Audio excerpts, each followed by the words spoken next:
রিপন ভাই, আপনি শেষ করছিলেন যে এখান থেকেই শিখতে পারবেন সবকিছু। ধন্যবাদ অলি ভাই। কেন বলছি, কারণ আমার জীবন থেকে যা শুনবেন তা আপনার জীবনে অনেক অংশই অনেকভাবেই অনেকের মিলে যাবে।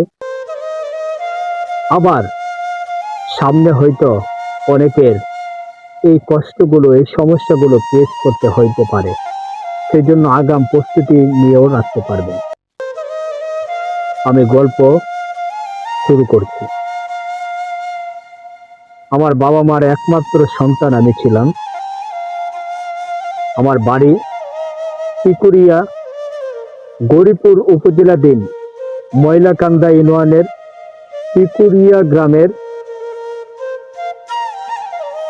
এক গরিব বাবার সন্তান আমি। আমার বাবা একজন রিক্সা চালক, ঢাকার রিক্সা চালাতেন তখন। তুমি তো বড় ফুট সবার না? আমার মা একজন সাধারণ গৃহিণী ছিলেন। তাদের কুল জোরেই আমি হতভাগা এই পৃথিবীতে এসেছিলাম। কিন্তু আমি প্রথম সন্তান। স্বাভাবিক প্রথম সন্তান হলে মানুষ যে খুশি হয়, আমাকে নিয়েও অনেক খুশি। এবং আমার বাবা গরিব হলেও মোটামুটি ভাবে আমরা ভালোই চলতেছিলাম। আমার বাবা ঢাকা রিক্সা চালাতেন, তার পাশাপাশি কিছু গৃহস্থী করতেন।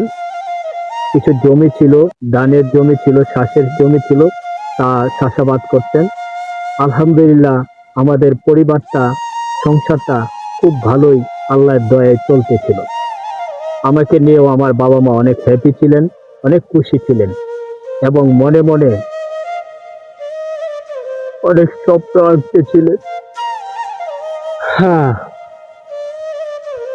আমি বড় হয়ে কি করব। এবং শুধু তাই নয়, আমার যে এলাকার আমার প্রতিবেশী, আমার মা চাচি, তারা অনেক আশাবাদী ছিলেন আমাকে নিয়ে।